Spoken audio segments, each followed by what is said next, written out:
Hello my dear students, कैसे हैं आप लोग डियर स्टूडेंट। आज आप लोग को यूपी एपीओ की जो सीरीज आप लोग के लिए चलाई जा रही है, कैसे यूपी एपीओ के एग्जामिनेशंस में आप अपनी तैयारी करें, कैसे आप लॉ के पेपर में आप 100 में कम से कम 90 नंबर पाएं, और फिर आप लोग को बताया जाएगा कि जनरल स्टडीज़ वाले पेपर में कैसे आप 40 नंबर पाएं।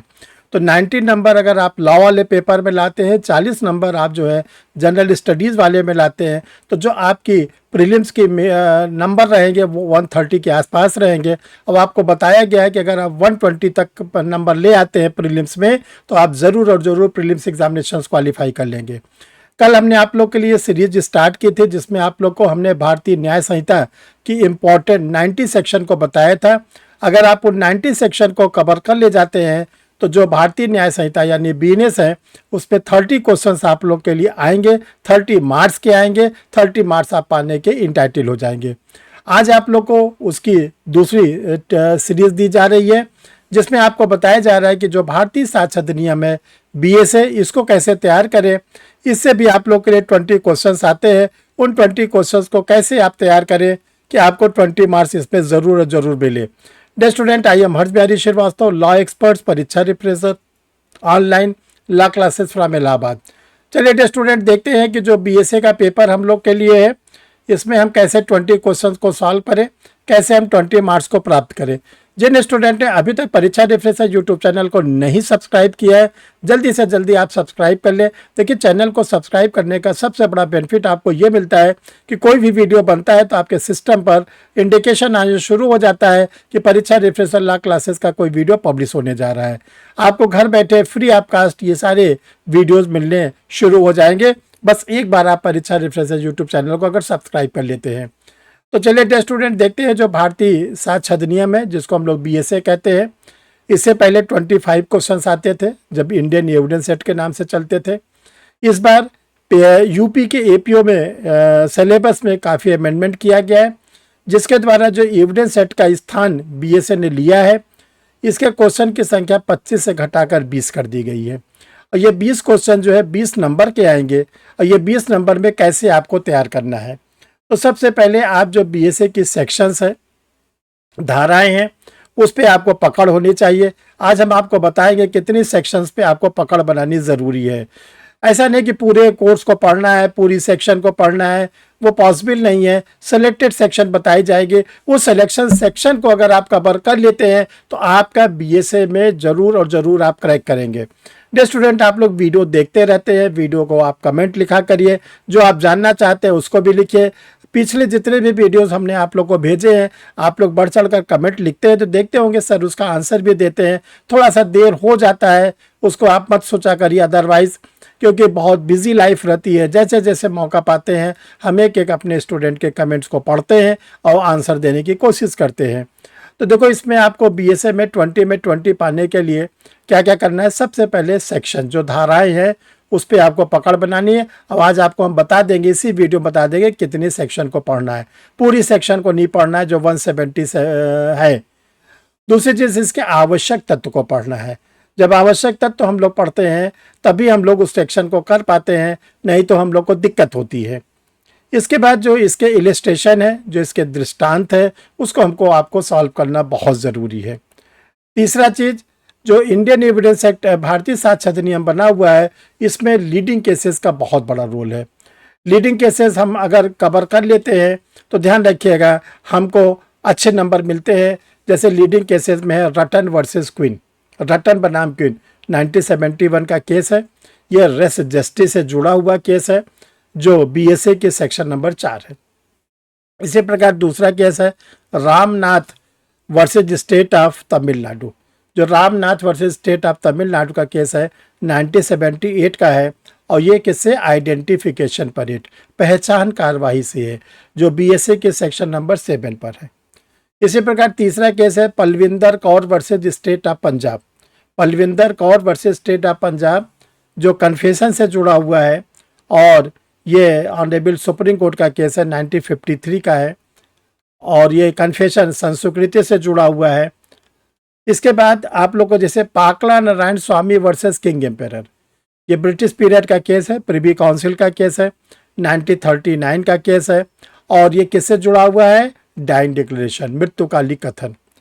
इसी प्रकार आप लोग को जैसे और भी केसेस पढ़ने हैं, Dagdu versus state of Maharashtra. Dagdu versus state of Maharashtra, ये 1977 का ऑनरेबल सुप्रीम कोर्ट का केस है।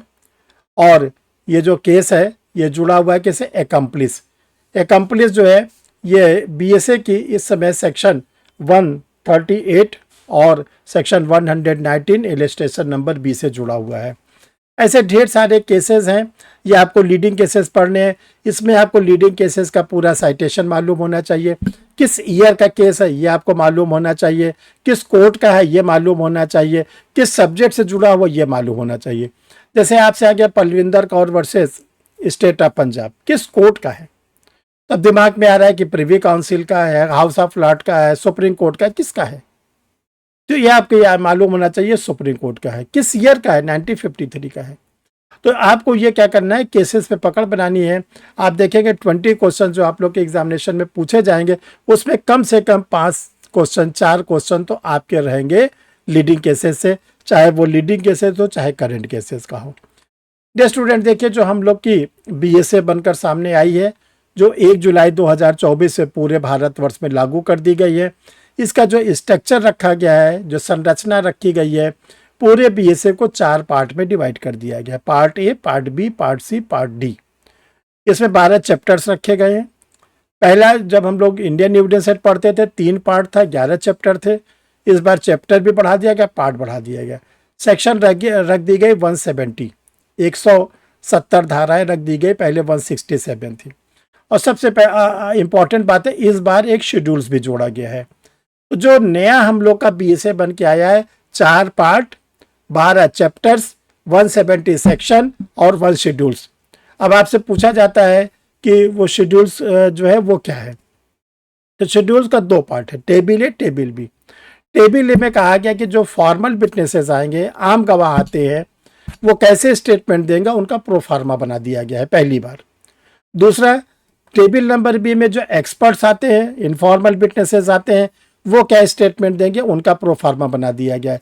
तो टेबल ए, टेबल बी 2 पार्ट में आपका एक 1 शेड्यूल्स जो पास एक शेड्यूल बनाया गया उसमें रखा गया है। तो ये ध्यान रखिएगा, आपसे आ सकता है कि जो बीएससी की शेड्यूल है, किस शेड्यूल्स में जो है एक्सपर्ट्स के जो स्टेटमेंट होते हैं रिकॉर्ड किया जाता है। दिया रहेगा टेबल ए, टेबल बी, सी में दिया रहेगा टेबल ए और बी दोनों, डी में दिया रहेगा नन ऑफ दीज। तो आपका डियर स्टूडेंट आंसर होगा टेबल नंबर बी। देखिए ये सब चीज़ें परीक्षा रिफ्रेशर ऑनलाइन क्लासेस में बहुत डिटेल में बताई जाती है।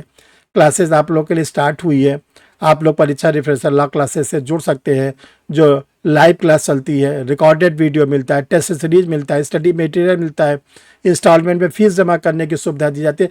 जितना हम कर सकते हैं हम अपने सारे स्टूडेंट के लिए करते हैं। हम नहीं चाहते कि कोई भी स्टूडेंट इसलिए छूट जाए कि वो फीस नहीं प्रोवाइड कर सकता। अरे फीस को हमने मिनिमाइज़ कर दिया है, मिनिमाइज़ के साथ उसको हमने पार्ट पेमेंट भी कर दिया है, ताकि आप लोग उससे जुड़ सके और क्लास लेकर उसका फ़ायदा उठा सके। चलिए अब हम लोग देखते हैं कि कौन कौन से इंपॉर्टेंट सेक्शन को हमको पढ़ना है, जिसके पढ़ने के बाद जो 20 क्वेश्चंस है वो हम पूरा का पूरा कर जाएंगे। देखिए 170 में से हमने 100 सेक्शन आपको सेलेक्ट किया है। 100 सेक्शन इसलिए सेलेक्ट किया है कि कुछ सेक्शन ऐसी है जिससे कभी कभी क्वेश्चंस आते भी हैं। तो 100 टॉप इंपॉर्टेंट सेक्शन आप बीएसए हमने सेलेक्ट किया है for UP APO prelims examinations के लिए। इसको आपको नोट करना है, नोट करने के बाद इस सेक्शन को पढ़ना है, और कोई भी दिक्कत होगी कमेंट बॉक्स में लिखते जाइएगा। Section number 1, section number 2 most important, section number 2 most important, section number 4 से 16, 4 से 16, सेक्शन नंबर 19 से 27, 19 से 27, सेक्शन नंबर 33 से 34, 33 से 34, ये एक पार्ट है। दूसरा है 46 से 63, 46 से 63। नेक्स्ट 74, 75, 76, 78, 92, 93। फिर आपको तीसरे पार्ट में देखना है सेक्शन 104 से 111, 104 से 111, सेक्शन 115 से 120, 115 से 120, सेक्शन 121 से 132, 121 से 132, सेक्शन 138 से 142, 138 से 142। नेक्स्ट सेक्शन 146 से 158, 146 से 158। और लास्ट में सेक्शन 162 से लास्ट वाली सेक्शन 177 तक आपको रेगुलर पढ़ना है। ये 17 अगर जो आपको ये 70 क्या नाम है 100 सेक्शन आपको सामने लिखी गई है, बताई गई है, समझाई जा रही है, अगर आप इसको कमांड कर लेते हैं, इस सेक्शन का टाइटल याद कर लेते, सेक्शन के सब्जेक्ट को याद रखते हैं, सेक्शन के इलस्ट्रेशन को सॉल्व कर लेते हैं, सेक्शन के ऊपर बेस्ड केस लॉ को सॉल्व कर लेते हैं, आपको गारंटी दी जाती है कि आपके 20 में 20 क्वेश्चन ज़रूर और ज़रूर सही होंगे। ये सर अपने एक्सपीरियंस से बोल रहे हैं। जो प्रीवियस ईयर के पेपर होते हैं उसको देखा गया है, चाहे वो एपीओ का हो, चाहे जुडिशरी का हो, चाहे वो हायर जुडिशियल का हो। अगर आप ऐसे सेक्शन को कवर करते हैं तो आपको ज़रूर और ज़रूर सफलता मिलती है। डियर स्टूडेंट, परीक्षा रिफ्रेशर लॉ क्लासेस के द्वारा जो पब्लिकेशन किया जाता है, आप लोग के लिए एक टेस्ट सीरीज़ रेडी कर दी गई यूपी एपीओ के लिए। इसमें 5 टेस्ट सीरीज़ है। इसमें लॉ के भी पूरे दिए गए हैं, जनरल स्टडीज़ के भी दिए गए, पुलिस एक्ट के भी दिए गए, यानी 150 नंबर का जो क्वेश्चन आएगा, पूरे 150 नंबर के 5 टेस्ट दिए गए। Test first, second, third, fourth, ये डिग्लॉट एडिशन में हिंदी इंग्लिश दोनों में है, और जो इसके आंसर है वो एक्सप्लेनेशन के साथ है। स्टूडेंट, मोस्ट इंपॉर्टेंट पेपर जो पुलिस एक्ट पुलिस रेगुलेशन है, जिससे 15 क्वेश्चन आएंगे, ये आपके छूटने ना पाए, इसके लिए आप लोग के लिए पुलिस रेगुलेशन के लिए भी आप लोग के लिए स्टडी मटेरियल रेडी कर दिया गया है। अगर आप केवल एमसीक्यू सॉल्व करना चाहते हैं प्रीलिम्स के, जो बीएनएस, बीएनएसएस और बीएसएस है, ओनली एमसीक्यू आपको 600 क्वेश्चन मिलेंगे हिंदी में, 600 इंग्लिश में मिलेंगे। अब आता है 3 new criminals law. 3 new criminals law के इंडिविजुअल आप लोग एक एक पेपर को सॉल्व करना चाहते हैं, यानी बीएनएस, बीएनडबलएस, बीएसए।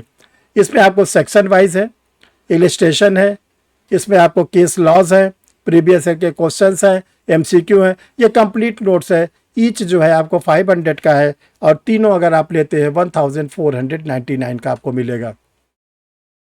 जनरल स्टडीज़ आपको 6 वालों में हिंदी में दी जा रही है और 6 वालों में इंग्लिश में। इंग्लिश वाले स्टूडेंट ध्यान रखें, इंग्लिश वर्जन में भी आपके लिए जनरल स्टडीज़ आ गया है, आप उसको मंगा सकते हैं।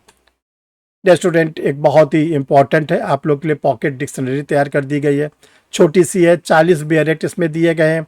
इसमें बीएनएस, बीएनडबलएस, बीएसए के दिए गए हैं, और इसकी कंपैरेटिव स्टडी दी गई है। जैसे आईपीसी से कंपैरेटिव स्टडी दी गई है बीएनएस की, सीआरपीसी से कंपैरेटिव स्टडी दी गई है किसकी, बीएनडबलएस की, एविडेंस सेंटर से कंपैरेटिव स्टडी दी गई है किसकी, बीएसए की।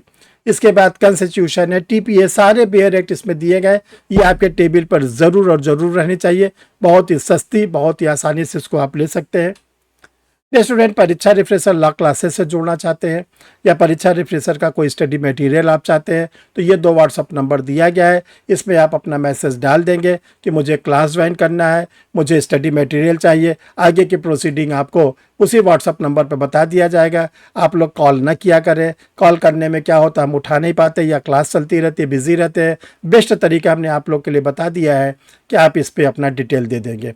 आप स्टडी मटेरियल मंगाते हैं तो नाम, पता, पिन कोड, डिस्ट्रिक्ट का नाम, सब कुछ कंप्लीट दीजिएगा। क्लास ज्वाइन करते हैं कोई भी आइडेंटिफिकेशन दे सकते हैं, Aadhaar card, face side, back side का दे सकते हैं, आपको आगे की प्रोसीडिंग बता दी जाएगी। Thank you dear student. फिर हम लोग तीसरे टेस्ट सीरीज में मिलेंगे।